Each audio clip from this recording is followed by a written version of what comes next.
नमस्कार बच्चों, मैं हरी सर आपका चलो कदम बढ़ाए चैनल पर स्वागत करता हूं। और प्यारे बच्चों, आज हम सीखेंगे ट्रिग्नोमेट्रिक रेशो ऑफ, यहाँ पर जो लिखा मैंने 0 डिग्री एंड 90 डिग्री। बच्चों मैं आपको बता देता हूं, ये 10th क्लास में कई बच्चों को, ज़्यादातर बच्चों को ये टेबल बनानी नहीं आती है और ना वो लर्न कर सकते हैं। तो मैं आपको आज बताऊंगा कि बगैर लर्न किए इस टेबल को हम कैसे बना सकते हैं। जब आपके एग्जाम में कोई क्वेश्चन पूछा जाता है ट्रिग्नोमेट्री के रेशो के ऊपर, तो आप उस टेबल को बनाकर आप उस क्वेश्चन को बड़ी आसानी से सॉल्व कर सकते हैं। तो सबसे पहले बच्चों, जैसा कि आप यहाँ पर देख रहे हैं, मैंने जो लिखा है 0 डिग्री और इसके बाद लिखा मैंने 30 डिग्री, 45 डिग्री, 60 डिग्री और 90 डिग्री। और नीचे मैंने लिख दिया यहाँ पर sine theta, cos theta, tan theta, cosec, sec, cot, ये सभी मैंने लिख दी हैं। अभी हम इससे भी इनके रेशो हम फाइंड करेंगे। तो सबसे पहले बच्चों हमें करना क्या होगा, सबसे पहले बच्चों जो आपको करना है वो ये करना होगा कि सबसे पहले आप 0 से काउंटिंग शुरू कर दे। 0, 1, 2, यहाँ पर 3, 4, ऐसे बच्चों हम काउंटिंग लिख सकते हैं पहले। और फिर उसके बाद आप सबके नीचे डिवाइड का साइन लगाएंगे, ये ऐसे। और उसके बाद बच्चों आपको क्या करना है, 4 को डिनोमीटर की फॉर्म में रखना है। 4 को डिनोमीटर बनाना है, सभी में 4 को आप डिनोमीटर बनाएंगे। और ये बड़ा आसान है बच्चों, इसमें कोई मुश्किल नहीं है। सबसे पहले क्या करेंगे, 0 डिग्री के नीचे आप 0 से काउंटिंग शुरू करेंगे। 0, 1, 2, 3, 4 ऐसे आप लिखेंगे। आइए बच्चों, उसके बाद क्या करना है, सबके ऊपर आप स्क्वायर रूट का साइन लगाएंगे। इस प्रकार स्क्वायर रूट का साइन लगाते जाएं ऐसे, और स्क्वायर रूट का साइन लग गया। अब बच्चों, अब हमारी साइन जो 0 डिग्री की है, साइन थीटा में 0 डिग्री की जो वैल्यू वो निकाल लेंगे। अब बच्चों जैसे यहाँ पर मैं इसको 4 को 0 से डिवाइड करूं तो कितना आएगा, 0 आएगा। और 0 का स्क्वायर रूट क्या होता है, 0 ही होता है। वेरी गुड, ठीक है बच्चों। ठीक उसी प्रकार 30 का 1 का स्क्वायर रूट कितना होगा, 1 होगा। और यहाँ पर लिखा है √4, 4 का स्क्वायर रूट कितना होता है, 2। ये साइन 30 की वैल्यू आ गई। ठीक है, इसी प्रकार बच्चों अगर मैं इसको यहाँ पर डिवाइड कर देता हूँ, 2 से 2 1 जा 2, 2 2 जा 4। ये देखिए बच्चों, अब 1 का स्क्वायर रूट निकाल रहे हैं हम। 1 का स्क्वायर रूट कितना होता है, 1 होता है। ठीक है, डिवाइड का साइन। और फिर √2 भी है ये। √2 का परफेक्ट स्क्वायर रूट कुछ होता नहीं, तो इसको हम परफेक्ट स्क्वायर रूट में हम लिख देंगे ऐसे। ठीक है बच्चों, अब इसका देखो, फिर √3 का कोई परफेक्ट स्क्वायर रूट नहीं होता, तो 3 का 3 आएगा स्क्वायर रूट में। और 4 का होता है कितना, 2। वेरी गुड, 4 से 4 को हम ऐसे डिवाइड कर देते हैं तो 1 आ गया। और 1 का स्क्वायर रूट होता है 1। आइए बच्चों, ये आपने देखा होगा कि हमने साइन 30 की वैल्यू कितनी आराम से निकाल ली। अब हमें कोस की वैल्यू निकालनी है। तो कोस की वैल्यू निकालने के लिए आप क्या करेंगे, बिल्कुल आसान तरीका है। आप जो 90 की जो वैल्यू दी हुई है, आप उसको 0 की डिग्री की वैल्यू बनाएंगे। ठीक है बच्चों, और जो 60 की वैल्यू दी हुई है 30 की वैल्यू बनाएंगे। ये यूं का यूं रहेगा, और 30 की वैल्यू इधर आ जाएगी 60 के नीचे, और 0 की डिग्री की वैल्यू 90 डिग्री के नीचे आ जाएगी। आइए लिखते हैं, जैसे यहाँ पर साइन 90 की वैल्यू जो है वो 1 है, तो वो कोस 0 डिग्री पे आ जाएगी इस प्रकार के। ठीक है, फिर बच्चों फिर 30 की वैल्यू जो ये इधर लिखा हुआ है, ये √3/2, इसको हम 30 की वैल्यू बना देंगे इस प्रकार।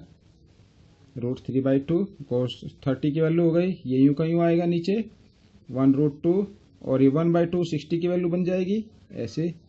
और ये 0 डिग्री इधर 90 की वैल्यू बन जाएगी। तो देखा बच्चों, आपने कितने आसानी से हमने कोस थीटा की भी वैल्यू हमने निकाल ली है। करना कुछ नहीं है, जो साइन की जो वैल्यू होती है उसको 0 डिग्री बना दे, 90 की, 60 को 30 की, ये यूं का यूं। इस 30 की वैल्यू को इधर ले जाएं और 0 की वैल्यू को इधर ले आएं। ठीक है बच्चों, अब हम निकालने वाले tan की वैल्यू। अब बच्चों देखिए, tan थीटा की वैल्यू जब हम निकालेंगे तो tan थीटा बच्चों मैं आपको इधर करके दिखाता हूँ इस पे। tan थीटा की वैल्यू क्या होती है, देखिए बच्चों, tan, मैं छोटा सा लिख के दिखाता हूँ। tan थीटा क्या होता है, sine theta by cos theta, ये होता है ये।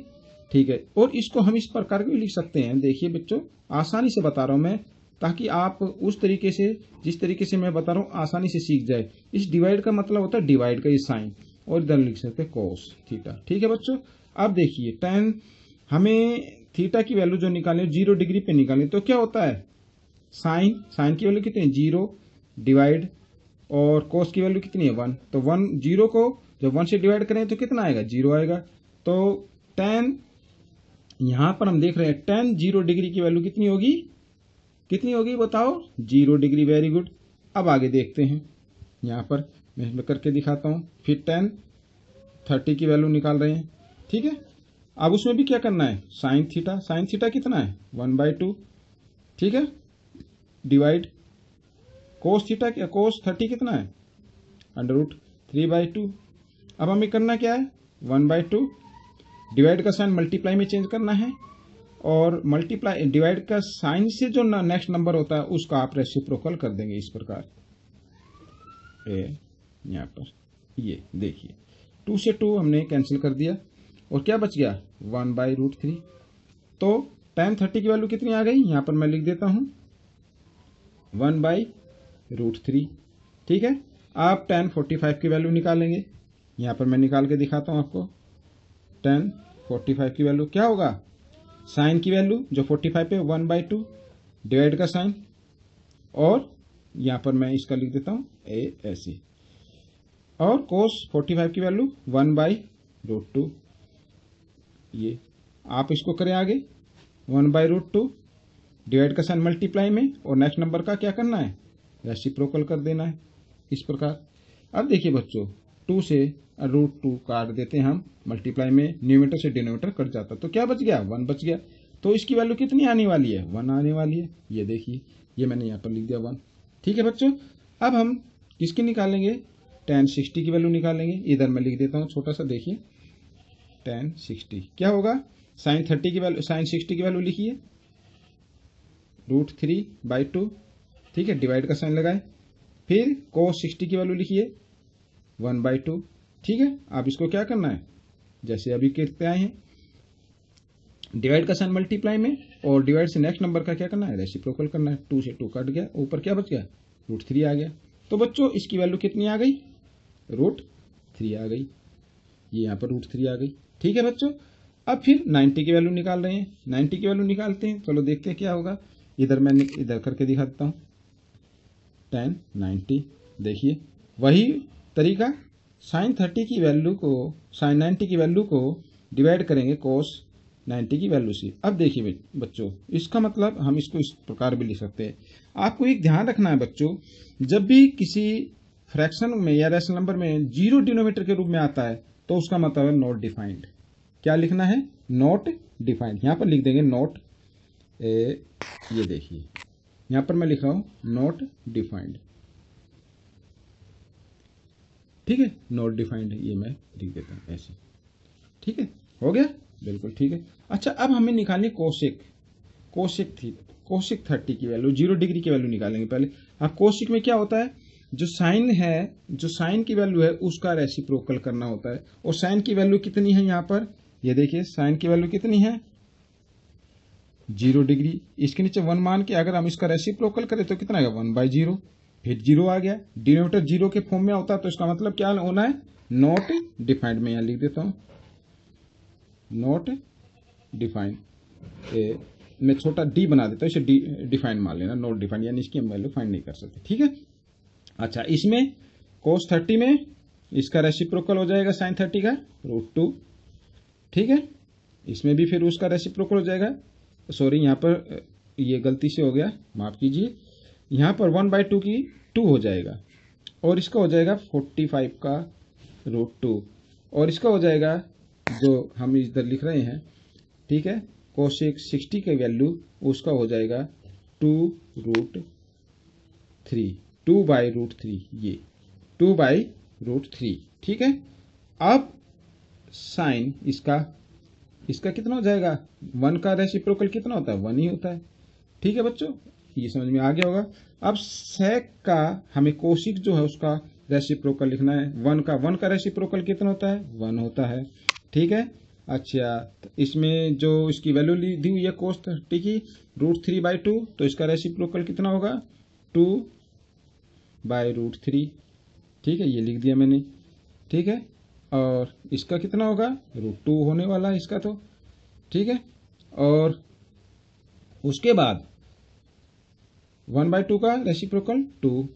अच्छा, 0 का रेसिप्रोकल क्या होगा ये हमें देखना है। अब 0 का रेसिप्रोकल, 0 के नीचे अगर हम 1 माने तो इसका रेसिप्रोकल 1/0, फिर 1/0 आ गई, नीचे 0 डिनोमिनेटर की फॉर्म में आ गया, तो इसका भी क्या लिखना है नॉट डिफाइंड, ऐसे लिख देंगे। ठीक है, अब आ गया कोट की वैल्यू हम फाइंड करेंगे। इधर ये देखिए, कोट की वैल्यू फाइंड करें। कोट क्या होता है 10 का उल्टा रेसिप्रोकल। इसके नीचे 1 मानेंगे, अगर 1 मानेंगे तो इसका उल्टा करेंगे तो 0 नीचे आने वाली है, तो इसका भी क्या हो जाएगा नॉट डिफाइंड। ये मैं जगह कम है इसलिए मैं डी लिख देता हूं, इससे नॉट डिफाइंड समझ लेना। ठीक है, फिर इसका 30 का 1/√3 का रेसिप्रोकल क्या होता है √3। 1 का रेसिप्रोकल 1 होता है, और √3 का रेसिप्रोकल क्या होगा 1/√3। ठीक है बच्चों, अब 90 की वैल्यू हम निकाल रहे हैं। अच्छा, इसमें डिफाइंड, इसके नीचे अगर मैं 1 मानूं, यहां पर मैं 1 मानूं, ठीक है, आप ये याद रखिए कि नॉट डिफाइंड का जब रेसिप्रोकल होगा तो वो 1 आएगा, यो सॉरी 1 नहीं 0 आएगा, तो उसकी वैल्यू क्या होगी 0 होगी। ठीक है बच्चों, ये टेबल मैंने आपको बनानी सिखाई है। ठीक है, कहीं से थोड़ा सा मिस्टेक हो गया था, उसके लिए मैं सॉरी बोलता हूं बच्चों। ठीक है, बाकी आप इसको ध्यान से देखें और 1-2 दिन आप इसकी प्रैक्टिस करें। मैं कहता हूं कि 1-2 दिन या 3 दिन या 4 दिन आप इसकी प्रैक्टिस करेंगे ना, तो आप इसको जिंदगी भर नहीं भूलेंगे। ये ऐसी टेबल है कि बच्चों को लर्न नहीं होती है। जब भी आप के एग्जाम में कोई क्वेश्चन पूछा जाए तो आप इस टेबल को पहले से बना लें। ठीक है, इसके बनाने पर कोई रोक टोक नहीं है, आप इसको बनाकर रख सकते हैं और अपने क्वेश्चन को बड़ी आसानी से सॉल्व कर सकते हैं। इस वैल्यू आप इसकी रख सकते हैं। मैं मानता हूं कि कुछ बच्चों को ये लर्न नहीं होती, मैं ये नहीं कहता कि सभी बच्चों को लर्न नहीं होती, हाँ कुछ बच्चे लर्न कर लेते हैं, लेकिन ज़्यादातर बच्चों को लर्न नहीं होती, तो वो क्या कर सकते हैं इसको बनाकर याद रख सकते हैं। तो बच्चों, मुझे उम्मीद है आपको ये ट्रिग्नोमेट्री रेशो जो ऑफ 0 डिग्री एंड 90 डिग्री की जो हमने टेबल बनाई है ये आपको बनानी आ गई होगी। अगर ये वीडियो आपको पसंद आया तो लाइक कीजिए और इसमें से सीखकर आप अपने सभी दोस्तों को सिखाएं। धन्यवाद।